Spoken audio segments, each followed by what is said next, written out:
Las células surgen espontáneamente o a partir de otras células. Existe una creencia profundamente arraigada desde la antigüedad que sostenía que ciertas formas de vida, animal y vegetal, surgen de manera espontánea, a partir ya sea de materia orgánica, inorgánica o de una combinación de las mismas. Fue descrita por Aristóteles, luego sustentada y admitida por pensadores como Descartes, Bacon o Newton. Comenzó a ser objetada en el siglo XVII. El primer científico que se preguntó sobre la teoría de generación espontánea fue Francesco Redi.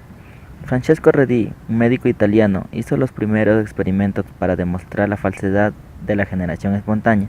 Logró demostrar que los gusanos que infectaban la carne eran larvas, que provenían de huevecillos depositados por las moscas. Simplemente colocó trozos de carne entre recipientes. Al primero lo cerró herméticamente, al segundo lo cubrió con una gasa, el tercero lo dejó descubierto. Observó que en el frasco tapado no habían gusanos, aunque la carne estaba podrida y maloliente. El segundo pudo observar que sobre la tela habían huevecillos que las moscas no pudieron atravesarlas. Al tercero tenía gran cantidad de larvas.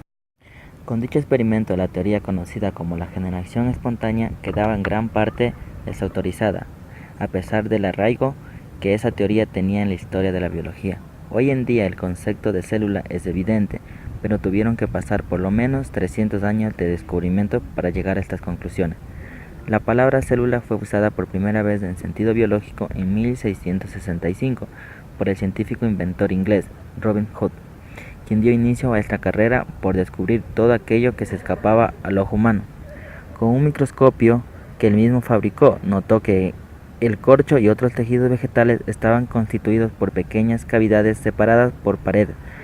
Lo primero que él pensó al observar estas estructuras fue en los diminutos cuartos en los que dormían los monjes en aquel entonces. Por esa razón las llamamos células, que proviene del latín célula, que significa habitación pequeña.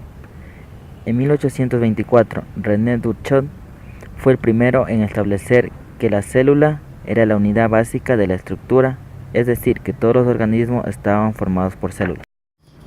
Para 1838, dos científicos alemanes descubrieron algo que hoy en día podemos encontrar bastante obvio, lo que hoy conocemos como la teoría celular. El primer científico fue Matthias Schleiden, un botánico que durante muchos años de estudios a diferentes especies de plantas, bajo un microscopio llegó a la conclusión de que todos los tejidos vegetales estaban formados por unidades a las que llamamos células, obviamente haciendo referencia al año siguiente. El zoólogo Theodor Schwann extendió las conclusiones de Schleiden hacia los animales, diciendo que el reino animal pasaba exactamente lo mismo. Teodoro inmediatamente envió cartas a otros científicos que trabajaban en el mismo campo. Se reunió con Matías y los dos comenzaron a trabajar en los comienzos de la teoría celular.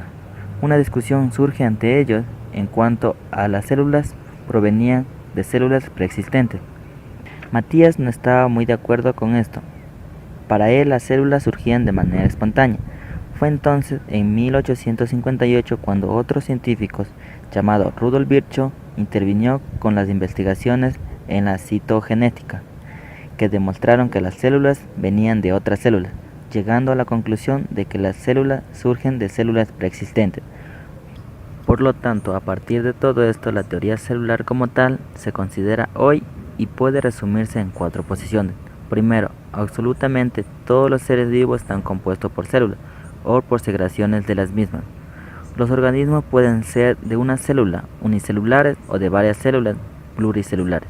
Es decir, que las células es la unidad estructural de la materia viva, y una célula puede ser suficientemente para construir un organismo. Segundo, absolutamente todas las funciones vitales giran en torno a la célula, o su contacto inmediato. La célula es la unidad funcional de la vida. Cada célula es un sistema abierto que intercambia materia a energía con su medio. Tercero, todos los seres vivos se originan a través de las células. Las células no surgen de manera espontánea, sino que proceden de otras anteriores.